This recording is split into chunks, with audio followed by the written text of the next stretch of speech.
మీరు అనేక సందర్భాలు కాదు, ఒక సందర్భంలో ఈ మధ్యకాలంలో అన్నారు కేటీఆర్ లోకేష్ మధ్య రహస్య ఒప్పందం ఏంటి అనేది. దాని వెనుక ఉన్న మీ ఆలోచన ఏంటి, మీకు తెలిసిన సమాచారం? నేను లోకేష్ గారు బనకచెర్ల కడితే మీకేంటి అభ్యంతరం, అది సముద్రంలోకి వృధాగా పోతున్న నీళ్ళే కదా, మీకు వచ్చే నష్టం ఏంటి తెలంగాణకి అని చాలా తెలివిగా వారు మాట్లాడుతూ, కరెక్టే కదా, తప్పేమన్నా? అదే అంటున్నాను, చాలా తెలివిగా మాట్లాడుతూ తెలంగాణ వాళ్ళు సముద్రంలో పోయే నీళ్ళని కూడా వదిలిపెట్టరా అనేటువంటి భావం కల్పించే విధంగా మాట్లాడటం కోసం ప్రయత్నం చేశారు. అది కరెక్ట్ కాదని చెప్పారు. ఎందుకనంటే కూడా చెప్తాను. సో మీరు కూడా కరెక్టే కదా అని అన్నారు. వాళ్ళ రాష్ట్రంలో ఒక లాజిక్ చెప్తాను, ఒక తెలంగాణ ప్రజలకు ఆంధ్ర ప్రజలకు అర్థం కావాలి.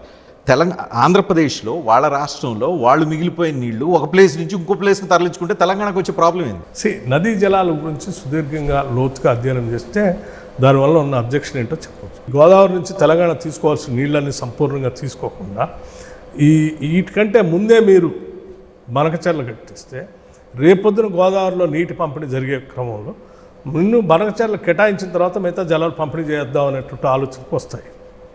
సో అలా జరిగినప్పుడు డెఫినెట్గా తెలంగాణకు నష్టం జరుగుతుంది. దిగువ రాష్ట్రాలకి వరద జలాల మీద హక్కు ఉంటుంది.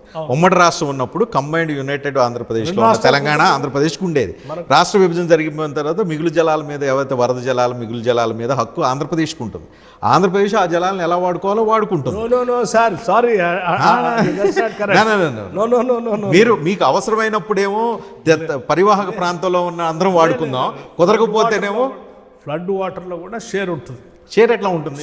ఇప్పుడు రేపు కర్ణాటక కూడా క్లెయిమ్ చేయొచ్చు ఫ్లడ్ వాటర్. ఎట్లా క్లెయిమ్ చేస్తారు? దిగువ రాష్ట్రానికి ఉండే హక్కుని మీరు పైన రాష్ట్రాలను ఎట్లా చేస్తారు కదా?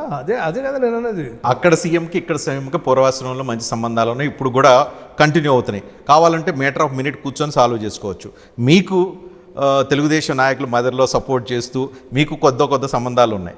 ఇరిగేషన్ మంత్రి ఉత్తమ్ కుమార్ రెడ్డి చంద్రబాబు నాయుడు స్వయంగా అక్కడ వెళ్ళి కలిసి వచ్చి, ఆయన గెలిచిన తర్వాత మంత్రి అయిన తర్వాత కలిసి వచ్చి, అందరికీ అన్ని సంబంధాలు ఉన్నప్పుడు కూర్చొని మాట్లాడుకొని పీస్ఫుల్గా సెటిల్ చేసుకోవాల్సింది ఎందుకు కాంప్లికేట్ చేసుకుంటున్నారు? చెప్తున్నాను, పరిచయాలు సంబంధాలు వేరు, రాష్ట్ర ప్రయోజనాలు వేరు. మా ముఖ్యమంత్రికి కానీ మాకు కానీ ముందుగా మా రాష్ట్ర ప్రయోజనాలే ప్రధానమైనవి. రాష్ట్ర ప్రయోజనాల తర్వాతనే ఎవరైనా స్నేహం కానీ బంధుత్వం కానీ ఇంకేదైనా కానీ. ఎందుకంటే మేము ఆ బాధ్యతలో ఇక్కడ ఉండి రాష్ట్ర ప్రయోజనాలు కాదని చెప్పి నాకు ఆయన తెలుసు ఏం తెలుసు అని పోయి నేను మాట్లాడుకుని కూర్చుంటే కుదరదండి. ఒకవేళ పక్క రాష్ట్రం ఆంధ్రప్రదేశ్ సంబంధించినటువంటి ప్రభుత్వానికి కూర్చొని మాట్లాడుకొని సెటిల్ చేసుకోవాలనుకుంటే ఎస్, నీ ప్రభుత్వం ఏంటో వచ్చి ఇక్కడికి వచ్చి పైన ఉన్నట్టు రాష్ట్రంతో మాట్లాడుకొని మేము ఇట్లా చేద్దాం అనుకుంటున్నాం, మీకున్న అభ్యంతరం ఏంటంటే మేము ఆ అభ్యంతరం ఏంటో మేము స్పష్టంగా చెప్తాం. రాష్ట్ర ప్రయోజనాల తర్వాతనే ఏదైనా మిగిలి ఉంటే చూసుకోండి అని చెప్పి. మీరు రాష్ట్ర ప్రయోజనాలు వదిలేసి మీరే మేము డిజైన్ చేసుకొని మేము తెచ్చుకుంటా, ఏదైనా ఎవడు ఆప్తులో చూస్తామని లోకేష్ గారు మాట్లాడి మాకు తెలిసి ఎట్లా తెచ్చుకోవాలని అంటే మాకు కూడా తెలిసి ఎట్లా ఆపాలో